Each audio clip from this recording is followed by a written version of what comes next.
Bom dia, irmãos. A gente vai começar a nossa aula essa manhã. Estou muito feliz de estar com vocês aqui.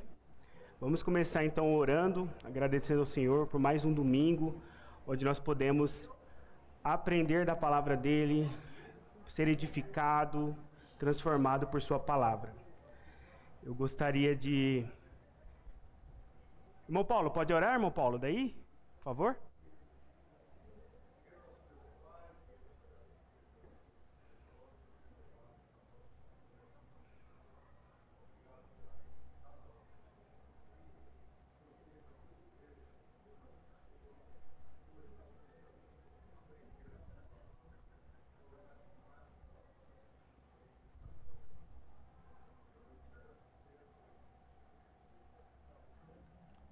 Amém.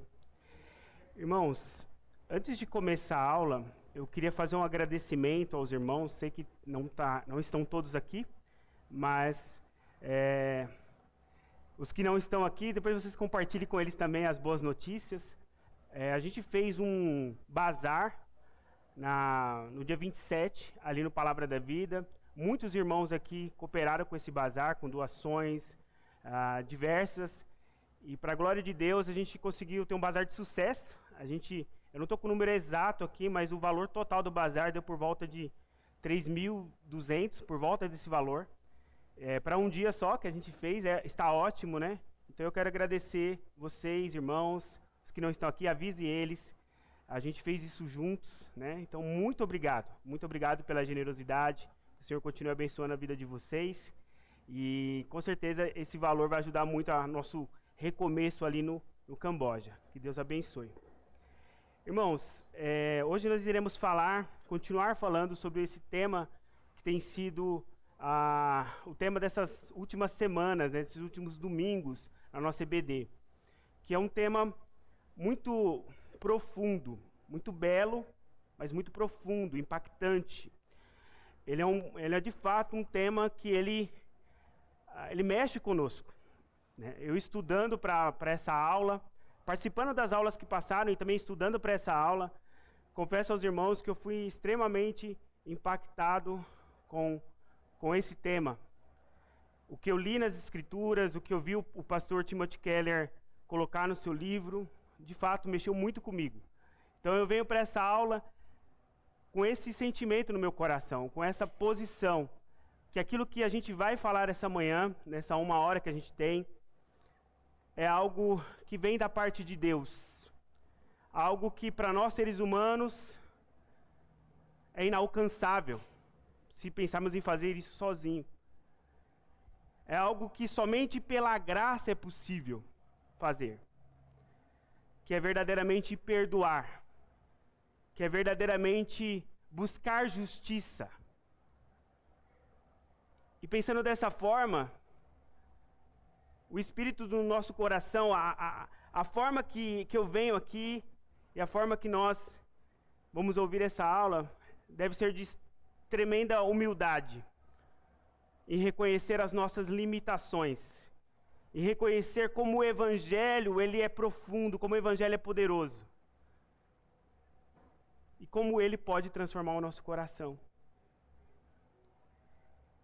Eu quero que junto comigo, vocês também partilhem daquilo que eu fui descobrindo durante esse tempo de estudo, lendo o material do pastor Timothy Keller, que é o livro que a gente está usando como base, o livro Perdoar, Justiça e Amor.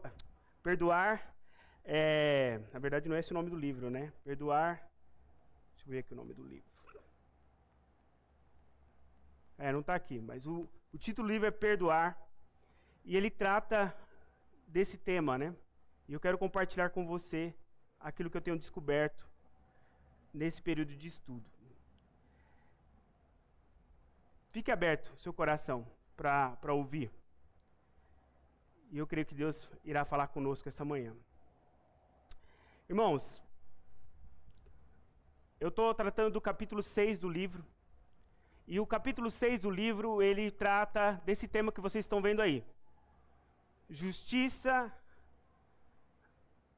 Um dos temas, na verdade, justiça e o amor de Deus transformam uma cultura de vergonha e honra.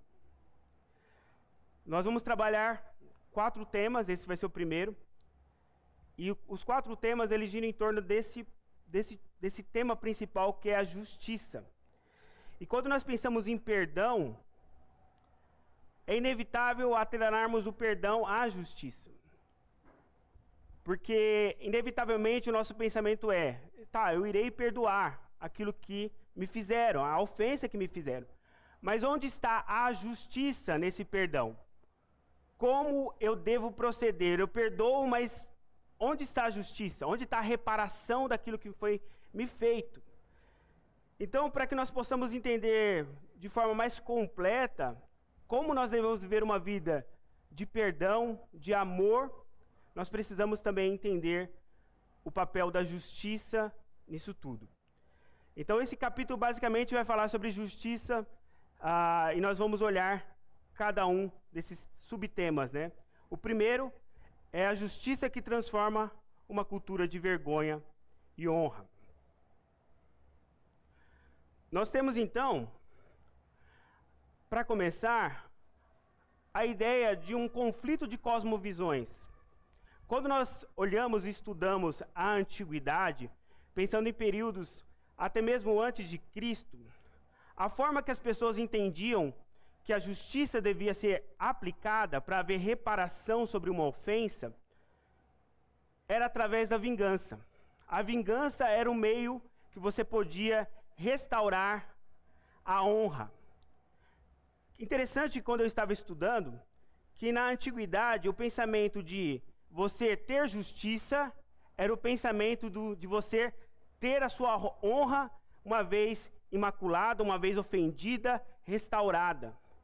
Então, honra e justiça estavam ligados nessa cosmovisão. Então, uma pessoa que ela era ofendida em sua honra, ela tinha o direito de poder se vingar para reparar a sua honra. Essa era a justiça. E nós vemos isso, né? Tem a lei que a gente fala do Código de Hammurabi, lei de Talião, que foi repetida também por Moisés nas leis das Escrituras, em Êxodo, que é aquela lei que diz olho por olho e dente por dente. Esse era o aspecto que você tinha a retribuição paga na mesma medida. Nós também olhamos para a antiguidade e vemos uma cultura que chama cultura dos estoicos. Essa cultura é mais grega e ela tem, essa cosmovisão ela tem o início no século IV a.C., por um homem chamado Zenon de Sítio.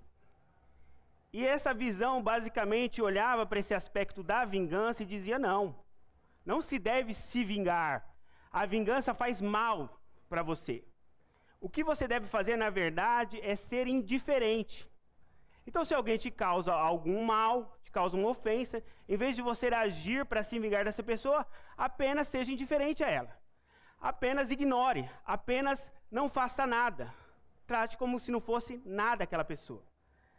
E era assim que os estoicos acreditavam que devia ser feito a reparação da honra. E esse aspecto é interessante, porque quando nós vemos a indiferença, ela parece algo muito mais próximo daquilo que nós aqui da modernidade gostamos de fazer, vamos dizer assim. Dificilmente hoje, em nossos tempos, alguém vai sair para se vingar de alguém a fim de lhe tirou um dente, eu vou tirar o dente também. Acontece, claro, acontece. Mas em nossa sociedade que se diz moderna ou pós-moderna, a tendência é que as pessoas elas sejam indiferentes. Acontece algo, ela não age por si só por vingança, mas em seu coração ela quer tratar aquilo ali com extrema indiferença. Aquela pessoa que me fez isso, ela não é nada para mim. Ela não passa de um nada e acabou. Então temos duas visões aqui sobre restauração da honra, da justiça. Uma que é a vingança direta e outra que é a indiferença. E aí nós temos uma terceira visão do povo de Deus, que é a restauração da honra por meio da humildade. E essa visão, na antiguidade, era uma visão contracultural. Porque ela não tinha um aspecto ativo de você fazer algo para outra pessoa. mas de você ser humilde em receber aquela ofensa, a fim de que você, com o propósito que você entende quem é o juiz que vai julgar todas as coisas.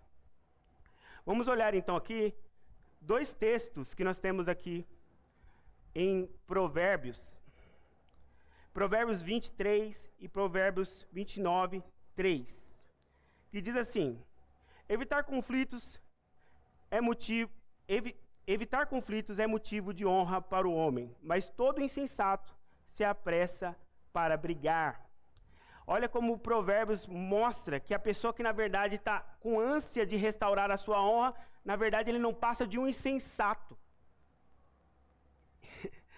Isso faz um contraste muito grande com a visão do mundo antigo, que era ao contrário. Se você está buscando a reparação da sua honra, você está certo, é isso que você tem que fazer. Deve buscar mesmo. Não, mas se você busca brigar por causa da sua honra, você é um insensato. É isso que Provérbios diz. O outro texto diz: a arrogância do homem o abaterá, mas a humildade de espírito obterá honra. O caminho, parece que o escritor coloca aqui, é o caminho da humildade, onde você entende quem você é. E aqui é um ponto muito importante para a gente refletir. Quando falamos de justiça, precisamos ter muito claro quem nós somos nisso. Nós não somos os juízes. Não foi dado a nós a prerrogativa, o poder e a autoridade de declarar sentenças ou de executar pessoas. O nosso papel não é esse. Esse papel é de Deus e, como nós iremos ver mais para frente, das pessoas que Deus concedeu autoridade para isso, que é o governo, as autoridades governamentais. Nós, pessoalmente, não temos essa prerrogativa, porque nós, antes de tudo, quando somos ofendidos, devemos olhar para aquele que é o Senhor de todas as coisas. Por quê? Porque quando pensamos em honra, numa visão bíblica, a honra não é um valor que é atribuído por pessoas a nós. A nossa prioridade não é ter uma honra meramente humana, onde a gente busca a todo custo mostrar o nosso valor e quer que as pessoas respeitem o nosso valor, quem nós somos. Mas, primeiramente, a honra é algo que vem do próprio Deus. Vamos olhar aqui essa citação que eu tirei do livro, e Timothy Keller fala assim: na antiguidade, somente as escrituras hebraicas providenciaram uma perspectiva de um Deus que era infinitamente glorioso e maior do que nós, diante de quem apenas a humildade mais profunda é apropriada. Ou seja, as escrituras elevam os nossos olhos, tiram nossos olhos de nós mesmos e colocam nossos olhos em Deus. Deus é infinitamente glorioso. Deus é sim aquele que merece toda a honra e toda a glória. E o que nos cabe, na verdade, é uma postura de humildade, de saber que somos, na verdade, pequenos, que na verdade nós somos aqueles que são os mais frágeis. E nós, na verdade, dependemos desse Deus que é maior que todas as coisas. Isso muda tudo. Porque, na verdade, temos uma cultura onde é voltada para o homem. O que eu posso fazer para que eu obtenha aquilo que eu quero? E a cultura bíblica, na verdade, aponta para Deus. Tira de nós e aponta para Deus. Visto, então, essas duas cosmovisões, essas três cosmovisões, a gente, então, parte para aquilo que o Timothy Keller aponta como a justiça e o amor de Deus que cria uma comunidade de reconciliação. Quando nós olhamos então para as Escrituras, a nossa ação em relação à nossa honra ferida é ter humildade. E essa humildade que nós temos por sermos conscientes da nossa realidade em Cristo, nos leva a ter uma visão de reconciliação. Vamos lá então. Tem um texto importante para nós olharmos aqui, que é o texto de Levítico 19, 17 e 18. Se você quiser abrir sua Bíblia também, o texto está também na tela, mas você pode abrir sua Bíblia para acompanhar.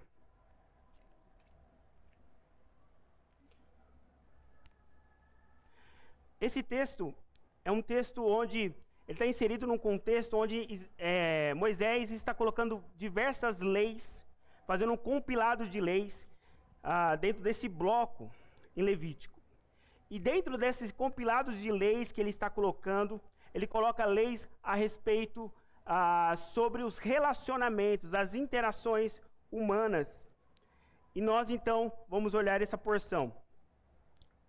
O texto, então, diz assim: não odiarás o teu irmão no coração, não deixarás de repreender o teu próximo, para que não sofra por causa do pecado dele. Não te vingarás, nem guardarás ódio contra gente do teu povo. Pelo contrário, amarás o teu próximo como a ti mesmo. E nós temos aqui, então, o que Timothy Keller colocou, as palavras revolucionárias sobre o amor ao próximo. Por que são revolucionárias? Como eu disse, no mundo antigo não se tinha esse conceito do amor ao próximo nessa profundidade. No sentido da pessoa te ofender, no sentido daquela pessoa que te prejudicou, mas você deve amá-la. E ele divide então esse texto nessa estrutura de 3 proibições e 2 mandamentos. E essa estrutura, essas divisões nos revelam um caminho para nós termos uma vida de reconciliação com aqueles que nos feriram, nos ofenderam. Então, primeiro, a primeira proibição, ela diz assim: não devemos nutrir ódio no nosso coração. Não odiarás o teu irmão no coração. Perceba, é inevitável, quando é ofendido, nós criarmos essa animosidade em nosso coração. E queremos a todo custo que aquela pessoa, ela, de alguma forma, ela seja retribuída pelo aquele mal que fez. É interessante que essa palavra ódio, no hebraico, ela tem um sentido de você querer que aquela pessoa ela seja diminuída no status, que ela tenha uma posição inferior, que ela seja humilhada, que ela seja rechaçada. Essa é a ideia. E nós, como cristãos, como povo de Deus, não devemos nutrir ódio em nosso coração. Ódio nós devemos ter pelo pecado. Ódio nós devemos ter para aquilo que ofende a Deus, mas não por pessoas. A segunda proibição: não devemos buscar vingança. E aqui ele está deixando bem claro, fazendo um contraponto com a cultura da época. Vocês não devem buscar vingança. E isso era extremamente importante. Se você não busca vingança, como você vai ter reparação ou justiça daquilo que foi feito? Mas você não deve buscar vingança. É interessante, irmãos, que ele não mostra aqui: vocês não devem buscar vingança dessa maneira, mas dessa maneira vocês devem. Não, vocês não devem fazer vingança dessa forma, mas dessa forma vocês devem. Ele só fala: você não deve buscar vingança. Vocês não devem se vingar. Mostrando mais uma vez, como eu disse, a posição nossa não é de executor de sentença, de juiz. Não é essa a nossa posição. O texto diz: não te vingarás. Aí depois ele diz: não guardará ódio contra gente do seu povo. Não devemos guardar rancor. E aqui há uma imagem da disposição do nosso coração. Porque tem pessoas que, quando elas são ofendidas, têm a tendência de expressar isso fisicamente, sei lá, ela mostra isso. Mas tem pessoas que trilham um caminho diferente, que quando elas são ofendidas, elas não expressam isso, mas elas nutrem um rancor no coração dela. Então você vai falar com a pessoa: não, tá tudo bem, tá tudo tranquilo. O que aconteceu? Não, tá tudo tranquilo. Só que dentro do seu coração, o que ela nutre todos os dias é ódio, é rancor. o desejo profundo que aquela pessoa que a ofendeu seja punida, que ela sofra, que ela receba a retribuição do seu ato. E esse rancor, ela vai morrendo, vai fazendo aquela pessoa morrer, fazendo aquela pessoa não querer, de fato, viver a vida dela. Mas o que acontece? Ela decide viver sob o controle daquele que ofendeu. Isso é interessante. Obrigado. Pessoas que nutrem rancor, elas perdem pouco a pouco, tempo a tempo, o controle das suas próprias vidas, porque elas vivem alimentando aquele rancor no seu coração. Então ela passa a se preocupar demasiadamente com o seu ofensor. Ela fica vidrada, ela fica fissurada com aquele ofensor. Ela procura a todo custo saber se aquele ofensor está sofrendo de forma adequada, se ele está recebendo a justiça que aquela pessoa acha que ele deve receber. Isso que o texto está dizendo. Você não deve guardar rancor. E aí então, Timothy Keller, ele aponta então 2 mandamentos que o texto tem claro. O primeiro mandamento, ele diz aqui como parte da primeira parte do versículo 19. Na verdade, segunda parte do versículo 19. Ele diz assim: não odiarás o teu irmão no seu coração, não deixarás de repreender o teu próximo, para que não sofra por causa dele. Ou seja, você não vai odiar o seu irmão, você não vai agir com ódio para com ele, mas você tem o dever de repreender. Então aqui é interessante. Você não tem uma atitude passiva a respeito daquilo que foi feito a você. Você tem um dever de repreender aquele que o ofendeu. E essa ideia de repreensão é ser franco, é falar para a pessoa, é mostrar para a pessoa o quanto aquilo que ela te fez é errado, é pecado. E é interessante que o texto deixa claro que se você não tem essa atitude de repreensão, você acaba participando do pecado do seu ofensor. E isso é bem importante a gente pensar. Vamos voltar para a ideia dos estoicos, que eu falei lá no começo? Como que eles agiam? Eles agiam com indiferença. A pessoa me fez algo, então o que eu vou fazer? Ela não existe para mim. Acabou. Não é isso que o texto aponta. O texto aponta que você deve ter uma atitude ativa para com a pessoa, você deve repreendê-la, você deve ir até ela, a fim de mostrar-lhe aquilo que ela fez e mostrar como isso é pecado. Porque se você é indiferente, se você não faz isso, você está também pecando. Gente, perceba que o cerco ele estreita, né, pra gente. Ele não dá margem pra gente achar, não, tá tudo bem, eu só vou ignorar. E aí, vamos continuar. O texto também dá outro mandamento, que é no finalzinho aqui, versículo 18. Versículo 18 diz assim: amarás o teu próximo, finalzinho, né? Amarás o teu próximo como a ti mesmo. Então ele, falando sobre as pessoas que causaram mal, para você não odiar, para não guardar rancor, para não se vingar, então ele diz: ame essa pessoa. Nossa, essa frase podia estar dentro de outro texto, né?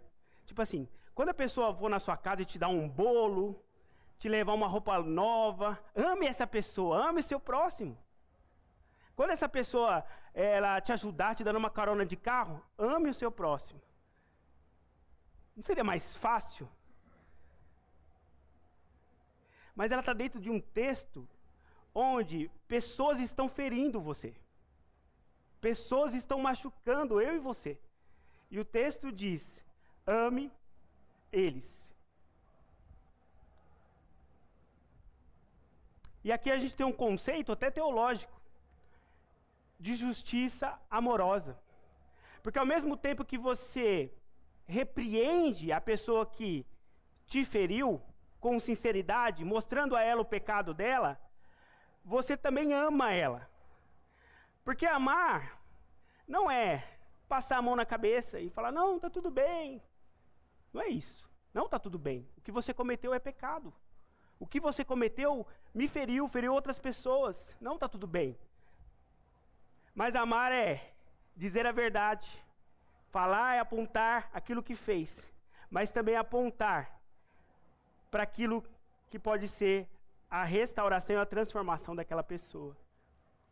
O que você fez merece sim justiça, mas eu entrego essa justiça a quem é de direito. Eu sou o Senhor. Termina assim o texto, porque Deus é aquele que organiza, aquele que administra essas coisas. Ele é o Senhor. Então aquele que ama, repreende. Aquele que ama, entrega a justiça, a retribuição, a sentença ao verdadeiro juiz, que é Deus. E então nós temos aqui então duas maneiras da gente buscar justiça. Uma maneira é pelo orgulho. E essa maneira pelo orgulho, temos aqui então dois textos. Vocês conseguem abrir rapidinho para mim? Gênesis 4, 6 e 7 e Tiago 1, 20. Quem abrir já de primeira aí, pode ler em voz alta. E outros, abre para mim. 1 Pedro 4, 8 e Colossenses 3, 13, por favor. Esse caminho da busca da justiça pelo orgulho é um caminho sombrio. Porque, primeiro, o início desse caminho parte de você mesmo, parte da pessoa. Ela olha para aquilo que foi feito a ela se sente extremamente ofendida. Então, o que ela deseja agora é trilhar um caminho de reparação. Ela quer aplacar a sua ira. Ela quer que a sua ira seja satisfeita. Mas perceba, a sua ira, não a ira de Deus, não a justiça de Deus, a sua própria. Ela deseja causar sofrimento ao opressor. Voltemos à ideia da indiferença. Mas eu sou indiferente, eu não estou causando sofrimento. Você está, porque você não está agindo com amor, com uma justiça amorosa. Você não está agindo de forma de mostrar o pecado, a fim de que a pessoa olhe para o juiz que irá sentenciá-la, que é Deus. Outro ponto, a pessoa vive uma vida descontrolada. Ela está tomada por sua ira. E suas decisões agora não são decisões mais racionais ou lógicas. Ela saiu da visão bíblica, agora ela vive por suas emoções. O que ela deseja é que aquele sentimento que aperta o seu peito de injustiça seja sanado a qualquer custo. Esse é o caminho do orgulho. Um caminho que começa por nós. Nós trilhamos esse caminho. Mas existe um outro caminho, que é um caminho trilhado a partir do amor, motivado a partir do amor. Primeiro leio os textos que eu disse do orgulho, Gênesis e Tiago, por favor.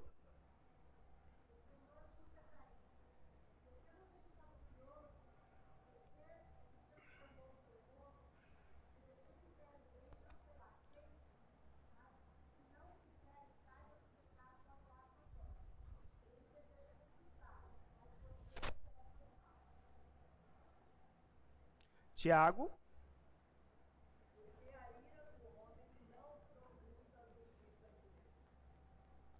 Temos então dois textos aqui exemplificando e mostrando para nós que esse desejo da reparação da honra, no caso de Caim, levou Caim ao assassinato.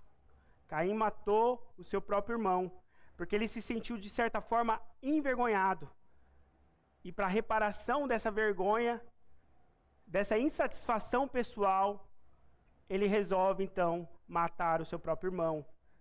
E Tiago também nos mostra que a nossa justiça, a justiça humana, não revela a verdadeira justiça, que é a justiça de Deus. Agora, por favor, quem abriu em Pedro, 1 Pedro 4:8 e Colossenses 3:13.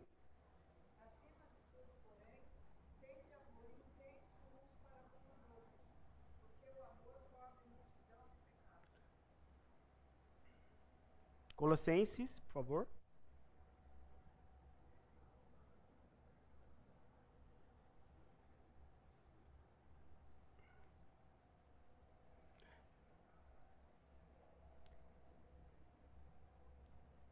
Alguém achou?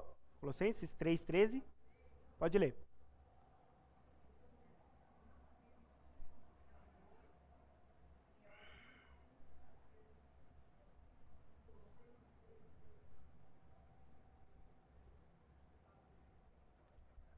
Colossenses 3:13.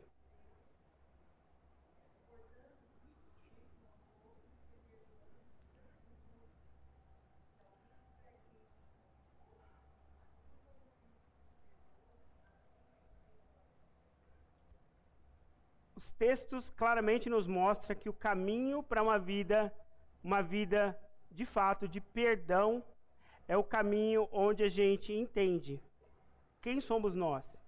Nós somos pessoas que fomos feitos para perdoar. Porque a origem nossa de cristão, da nossa vida cristã, ela é fundamentada em um perdão real e abundante, que é o perdão que recebemos através do sacrifício de Cristo Jesus. Nós somos guiados pela cruz.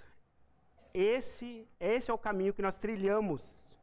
E é um caminho onde nós olhamos duas direções principais. É um caminho onde nós reconhecemos o que éramos antes de Cristo Jesus. E se você for sincero, se eu for sincero, a gente sabe das trevas que a gente saiu. Sabe o que é interessante? Eu nasci em um lar cristão. Eu nunca usei droga, eu nunca roubei, nunca assassinei, essas coisas que são escândalos, né? Mas eu não tenho medo algum de dizer para vocês, eu saí das trevas e vim para a luz. Porque onde eu estava antes de Cristo Jesus era um total desconhecimento, em total ignorância, vivendo uma vida motivada pelo orgulho. E quando eu reconheço quem eu sou, quem eu era, eu entendo que, na verdade, quando eu estou lidando com quem me ofendeu, eu lembro também quantas vezes eu fui ofensor de pessoas. Quantas vezes eu ofendi pessoas. De formas bem claras e diretas e de formas também indiretas. Mas sabe o que é pior em tudo isso? Eu lembro que eu ofendi a Deus. Que eu ofendi Deus e ofendo com cada pecado que cometo. E Deus, que é aquele que de fato é dono de toda a honra e toda a glória, Ele devia ser aquele que estalaria os dedos, que nem o Thanos, e eu viraria pó, porque é isso que eu merecia. Mas nessa trilha motivada pelo amor, também olhamos e reconhecemos o que Ele fez por nós. Que quando Cristo Jesus morre na cruz, Ele não morre por pessoas boazinhas e bonitinhas e lindinhas e cheirosinhas, que têm todos os direitos do mundo de apontar tudo e falar de tudo e fazer tudo. Mas quando Ele morre na cruz é porque essas pessoas que éramos nós, éramos pessoas que ofendiam Ele todos os dias com nossos pecados. E Ele então vem para a terra morrer por nós para pagar essa dívida que nós não teríamos como pagar.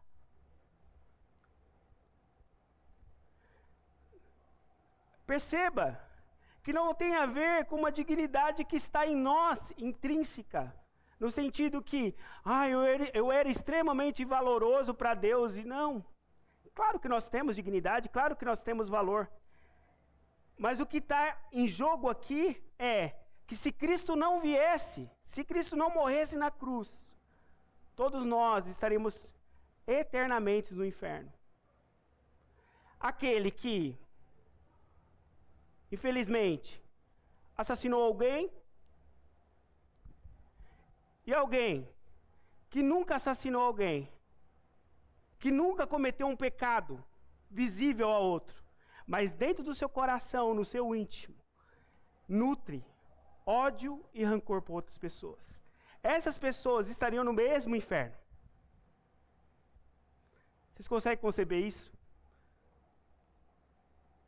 Porque, na verdade, todo pecado que cometemos primeiramente contra Deus. É uma ofensa contra Deus. E a justiça diz que o salário do pecado é a morte. A busca da justiça pelo amor, ela precisa ser olhando para essas direções. Quem éramos e o que Cristo fez por nós.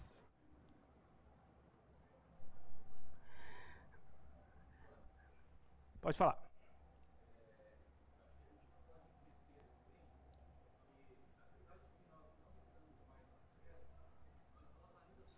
Sim.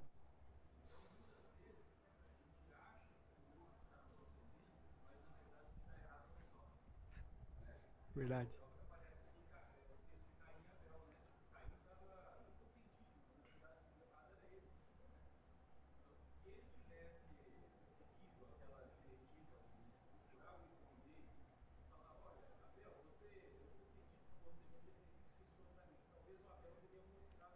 Sim. Sim.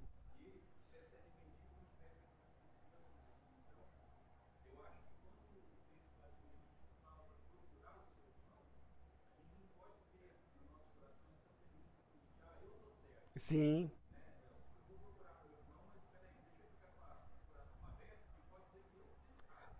Isso aí. Sim. É o que nós estamos falando do caminho do amor para a justiça. É o caminho que vai levar em consideração essas duas coisas. Quem nós éramos? No pecado. Hoje em dia, como o Marcos colocou bem claramente, nós somos pecadores ainda. A diferença é que nós somos pecadores que estamos em santificação. Fomos redimidos e estamos em santificação. Mas cometemos ainda pecados. A nossa visão nesse mundo, até a glorificação, ela ainda vai ser turva, ela vai ser falha. A gente vai ter entendimentos e conclusões sobre coisas que vão continuar sendo falhas por causa do pecado. Por isso nós precisamos da cruz. Por isso nós precisamos entender que, na verdade, nós não conseguimos. Nós precisamos de Jesus. O Marcos colocou uma coisa importante mesmo. Você, na busca de reparação, quando olha para essas direções, você precisa entender que aquilo que aconteceu com você, você teve algum tipo de participação nisso? Por causa do seu pecado? A trilha que nós fazemos pelo amor nos leva a fazer essas considerações, para quando nós chegarmos diante do nosso irmão, de fato, repreendermos, de fato, colocarmos diante dele aquilo que ele fez, mas entendermos também quem nós somos e aquilo que nós podemos ter tido feito nessa situação. Sabe o que eu acho interessante? A Bíblia, o compromisso da palavra de Deus é com o próprio Deus.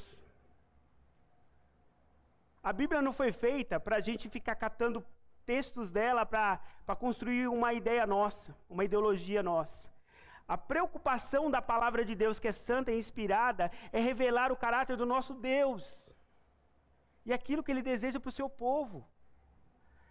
Então tem coisas que são desconfortáveis, porque Deus deseja que nós sejamos como Cristo Jesus, seu Filho, em santidade.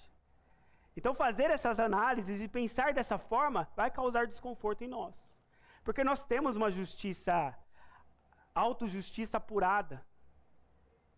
Mas nós devemos entregá-la a Deus, que é o único que pode cumprir a justiça de forma perfeita. O texto, então, ele termina falando, eu sou o Senhor. E eu tirei essa citação do Timothy Keller. E essa citação diz assim: a justiça e o amor têm de ser unidas em nós, porque são unidos no Senhor. É possível unirmos a justiça e o amor, porque eles são unidos no Senhor. Ele nos ajudará.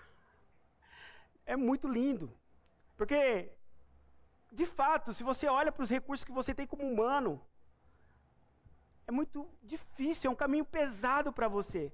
Mas quando você entende que, na verdade, o Deus que te pede para fazer isso, é o mesmo Deus que te capacita para fazer isso. É o mesmo Deus que é transbordante em amor, em perdão, capaz de preencher você com essa capacidade.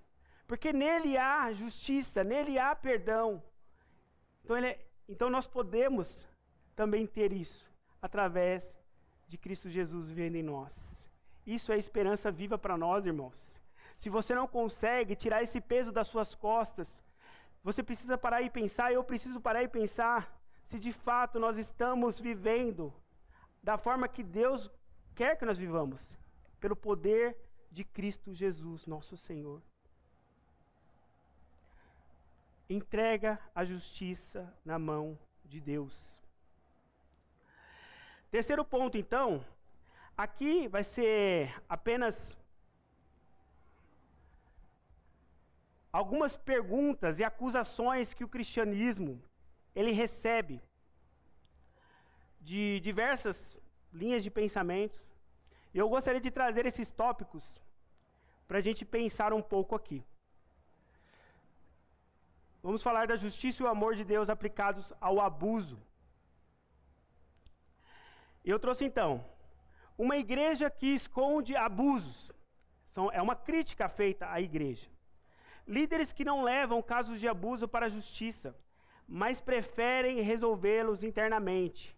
Ou seja, vamos entregar a justiça a Deus, então quando tem um caso de abuso, nós não devemos levá-los à justiça, porque isso vai ser tratado internamente e não vai ser levado para a justiça do governo. Pessoas que são obrigadas a perdoar para não causarem escândalos dentro da comunidade. Ou seja, acusações, né? Pessoas que estão dentro das igrejas evangélicas, elas precisam perdoar. Elas têm que perdoar, porque se isso sair publicamente, vai causar escândalo para a igreja. Uma teologia que apoia abuso. A acusação que a doutrina da expiação substitutiva. O que é a teologia da expiação substitutiva? Basicamente, ela diz o seguinte, que quando Cristo ele vem morrer por nós, ele se torna expiação por nós. Ele leva sobre ele os nossos pecados, as nossas dívidas, aquilo que de fato nós ofendemos a Deus, e atribui a nós a sua justiça. Então há uma troca, uma substituição.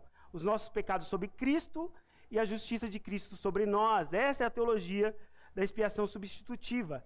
E aí os acusadores falam o seguinte, que essa teologia, ela influencia, ela leva as pessoas a entender o abuso. Vou explicar rapidamente, que eu não quero gastar muito tempo explicando isso, mas eles dizem o seguinte, que quando Deus ele envia o seu filho para morrer por nós, é na verdade um pai abusando do filho. Vocês entenderam? Jesus morre porque o pai envia o seu filho para morrer por outras pessoas. E o filho morre. Isso é um abuso. Tem pessoas até que acusam que Deus está tendo um abuso aqui de menor até, do filho, entendeu? Difícil, né, irmãos? Outro ponto. Se eu perdoar, pode amenizar a gravidade da ofensa? Ah, mas se eu perdoo uma pessoa, aquilo ali vai ficar simples, ali não resolveu nada. Não tem justiça. Então, na verdade, você está fazendo com que o ofensor pense que aquele pecado que ele cometeu não é tão sério assim, porque foi perdoado. Perdoar é ser grato pelo mal que foi feito a mim. Então, quando você perdoa, você está sendo grato pelo mal que foi feito a você. É dessa forma que você tem que entender o perdão. Então, aqui eu trouxe mais algumas acusações para que a gente veja como que é essas ideias de abuso que as pessoas veem dentro da igreja e da teologia. Eu não vou poder responder todas, mas eu quero responder que eu acho a principal aqui, é a que dá base para entendermos as outras questões, que é entendermos a cruz, a justiça e o amor. E nós vamos olhar um pouquinho da teologia da expiação substitutiva.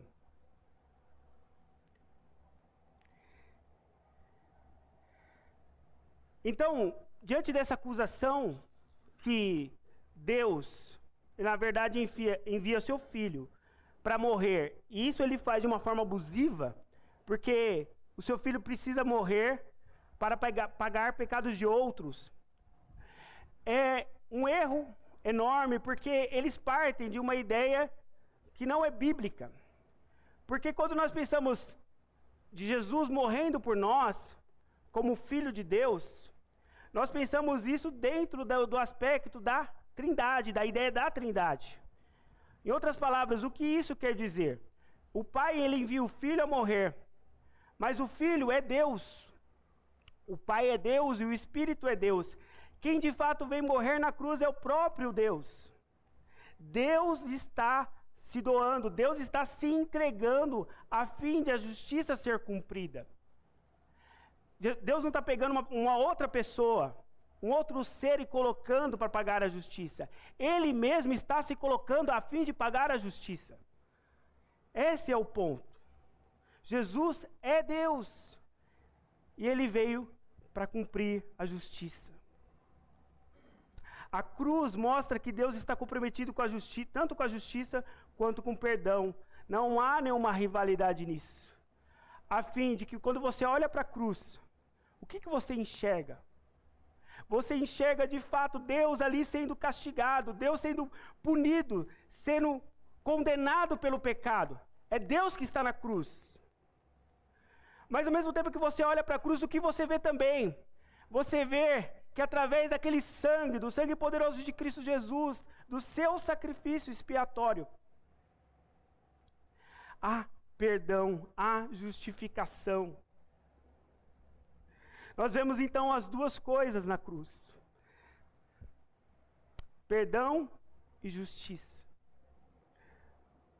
O próprio Deus vem e aceita a punição, pagando a dívida em que nós devemos pagar.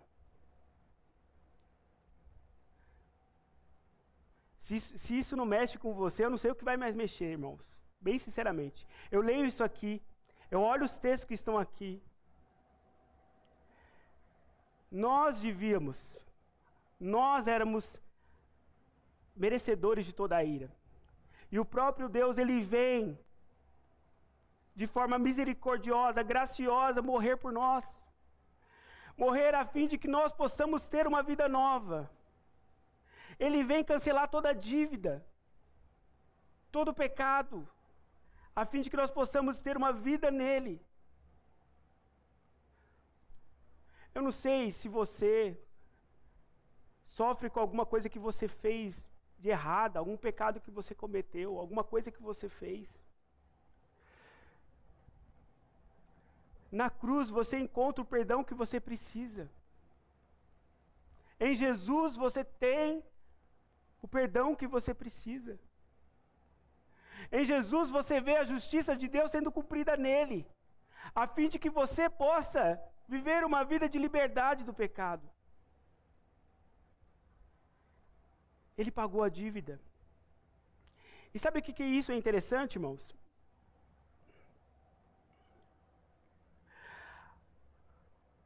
Ou a punição divina será aplicada ao transgressor, ou ela será assumida por Deus e aplicada nele mesmo.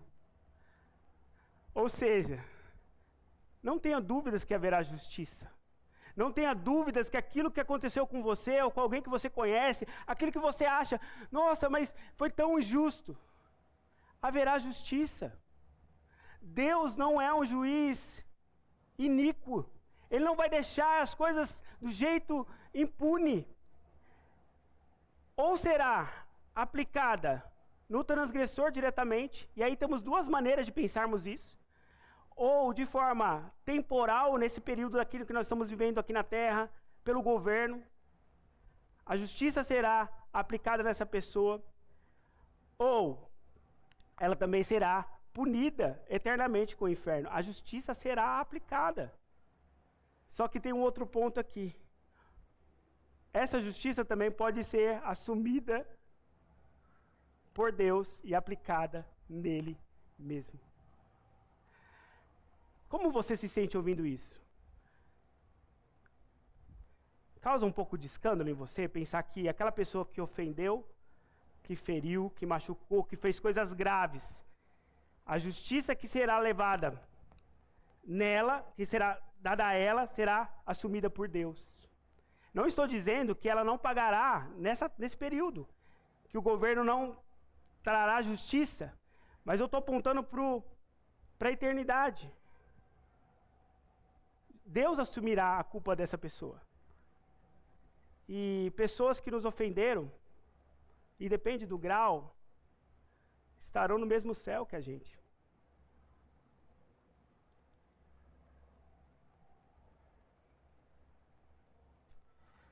Isso é graça.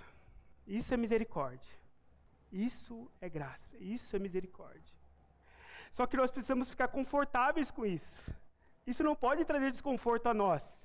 Claro que é um processo, eu entendo que não é automático, mas eu quero trazer para vocês como eu estou tentando enxergar. Olhe para a cruz, para a beleza dela, que perdoa os seus pecados, mas perdoa os pecados de outros também. Não só os seus, não só os meus.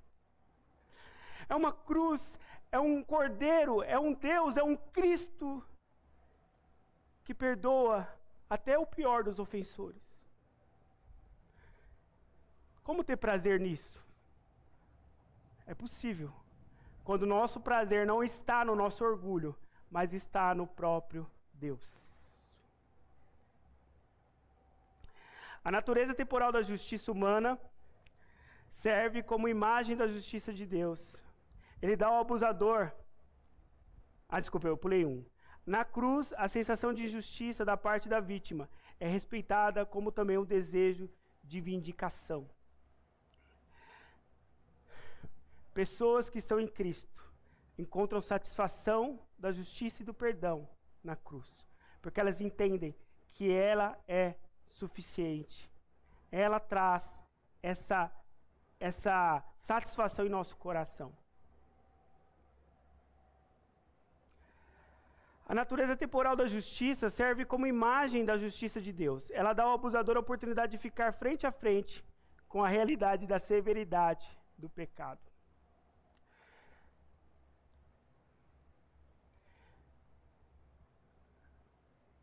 Não é fácil ficar de frente a frente com o pecado, com a severidade do pecado.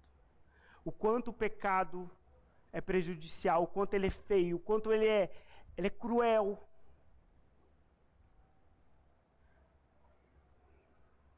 Eu vi uma vez um vídeo que o inferno nesse vídeo representado era uma pessoa sentada na frente de uma TV e passava na frente dela ininterruptamente as coisas que ela tinha feito de ruim com as pessoas. E ela ficava assistindo aquilo ali pela eternidade.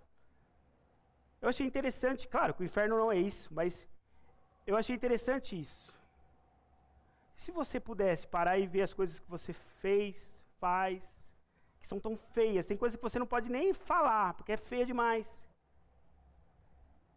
Essa é a severidade. Essa é o grau da nossa pecaminosidade. Mas nós não somos o povo que paramos diante do pecado, olhamos tudo isso e nos desesperamos. Nós somos o povo que olhamos para o pecado, olhamos para a gravidade desse pecado, mas também olhamos para o perdão na cruz. E por isso que o nosso desejo deve ser um desejo que essas pessoas que nos fizeram mal também possam ter essa realidade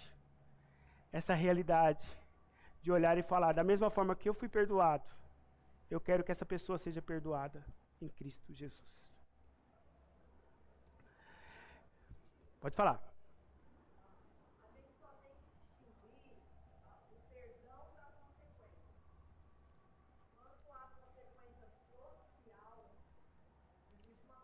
Sim.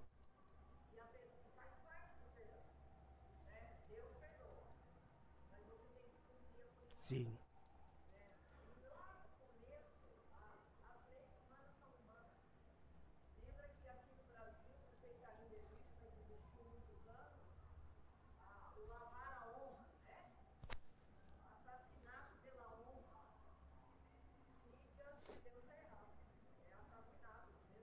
Sim.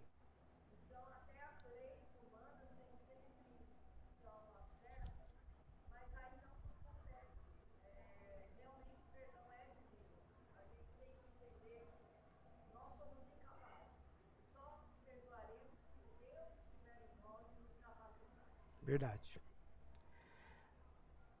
O que Cris pontuou é verdade. É aquilo que eu disse, e agora ela está pontuando também, para deixar claro.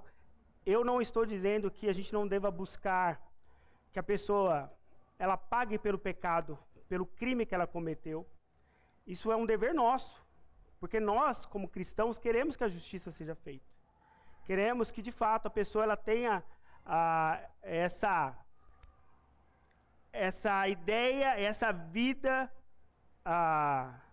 que possa lidar com suas consequências. Esse é o nosso desejo. É o nosso desejo.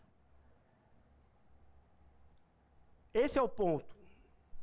Não a nós compete executar a pessoa. Nós não somos os juízes e nem os sentenciadores, mas Deus. Então, quando nós entregamos a justiça a Deus, Deus tem esse meio. Ele tem o meio de usar a espada do governo para trazer a justiça. E quando Ele traz, a gente tem que estar satisfeito com isso, irmãos. Ver a impunidade sendo punida. Vendo o pecado sendo punido. Mas isso não nos dá o direito de sermos cruéis. De querermos justificar a nossa crueldade. Nós queremos a justiça de Deus. Nós não queremos a nossa justiça.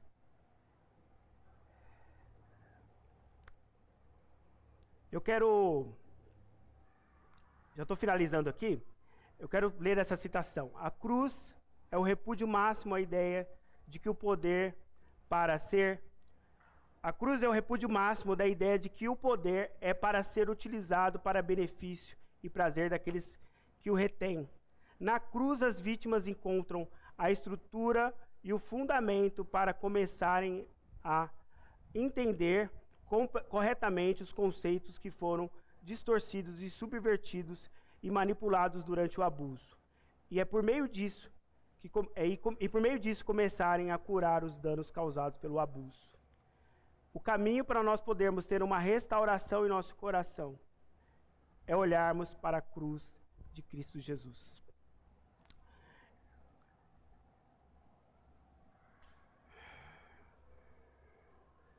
E aqui eu quero apontar para vocês o que Timothy Keller coloca como importantíssimo que a gente entenda, que é essa atitude de perdão, da expiação substitutiva, que a gente pode encontrar no Antigo Testamento, em Êxodo, capítulo 12, do 21 ao 24, que quando Deus manda o anjo lá no Egito, a fim de que os primogênitos do Egito fossem mortos pelo anjo, a fim de punir o povo do Egito, Deus pede ao povo hebreu que pintem suas portas com sangue, a fim de que aquelas portas que tivessem pintado, aqueles umbrais que tivessem pintado com o sangue do cordeiro que foi morto, eles não fossem atingidos por essa punição. E é interessante isso, quando nós olhamos para Deus Deus trouxe uma punição para esse povo egípcio, mas ao mesmo tempo Deus também trouxe uma providência de libertação para o povo de Israel. E essa libertação, ela não veio simplesmente por eles serem povo de Israel, mas eles deviam ser obedientes e pintarem os seus umbrais com o sangue do cordeiro. Esse sinal do sangue do cordeiro era o sinal que o anjo não devia matá-los. É pelo sangue do cordeiro que eles não são mortos, não porque eles são hebreus e os outros são egípcios. A ira divina contra o pecado não faz acepção de pessoas. O único motivo pelo qual eu não morri é porque esse cordeiro morreu. O único motivo que nós não estamos condenados é porque o cordeiro morreu em nosso lugar. Tem um texto aqui de João que diz: eis o cordeiro de Deus que tira o pecado do mundo. Nós somos perdoados pelo sangue do cordeiro, Cristo Jesus, nosso Senhor. Este é o meu corpo que é partido por vós. Este é o pão da minha aflição. É o meu sofrimento que libertará vocês de forma definitiva. É interessante que quando Jesus está na ceia e ele fala, este é o meu corpo, ele está remetendo a uma fala que era comum para eles. Eles falavam isso, os judeus falavam isso. Este pão é o pão da minha aflição. Porque eles relembravam esse período onde eles tiveram que sair do Egito, tiveram que fugir do Egito. E eles passaram por esse período, porque Deus deu a eles libertação. E quando Jesus fala que este era o corpo dele, este era o corpo de Cristo Jesus que eles se alimentariam, Jesus está falando, vocês agora se alimentam do pão verdadeiro, do pão que é vida, que é o meu corpo. Esse corpo que vai ser moído e destruído no lugar de vocês.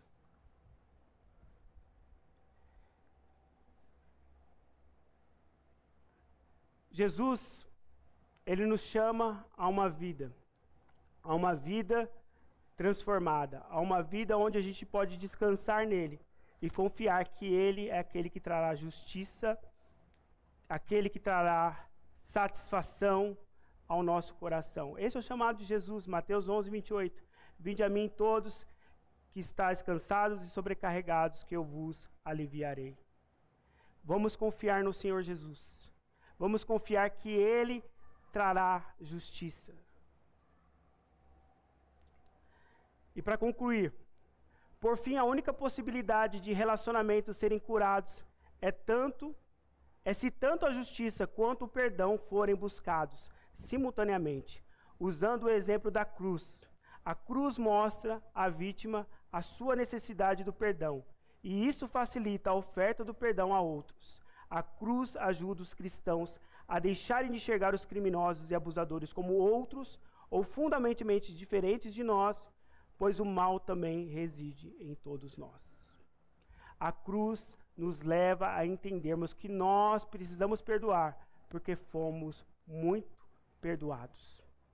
Nós estamos em uma posição de humildade, uma posição onde nós entendemos que, na verdade, nós somos falhos, pequenos e limitados, mas o Senhor é aquele que pode fazer todas as coisas. Irmãos, eu quero terminar orando e agradecendo por esse tempo aqui da EBD. Eu espero que eu tenha sido claro com os irmãos sobre esse ponto da justiça, de que a justiça é de Deus e nós devemos amá-la porque ela é de Deus. Que o nosso coração esteja firme nisso, mesmo diante de ofensas, diante de dificuldades, diante de coisas que podem acontecer com a gente, já aconteceram com a gente entender que, na verdade, em Cristo nós temos tudo o que precisamos para perdoar as pessoas que nos ofenderam. Vamos orar? Deus, muito obrigado, Senhor, por esse tempo, que foi um tempo tão bom, Pai, de podermos falar sobre um tema tão maravilhoso. Que o Senhor nos ajude, Pai, a podermos aprofundar isso em nossos corações. Que nós entendamos cada vez mais, ó Deus, que o Senhor é aquele que traz a verdadeira justiça, é aquele que de fato pune o pecado, aquele que de fato repara as ofensas, a honra. Senhor, nos ajuda, Pai, a descansarmos em Ti, em sabermos que nós estamos seguros no Senhor. Nos ajuda, Pai, a amar tão profundamente até aqueles que nos ofendem, aqueles que nos ofenderam, a fim de que nós possamos, ó Pai, também, ó Deus, refletir esse amor, esse perdão do Senhor e essa justiça aqui na terra. Nos ajuda, Pai, como igreja, a sermos cada vez mais parecidos com Jesus, para honrar e glorificar o Seu nome enquanto vivemos nessa terra. É assim que eu oro, em nome de Jesus. Amém. Obrigado, irmãos. Deus abençoe.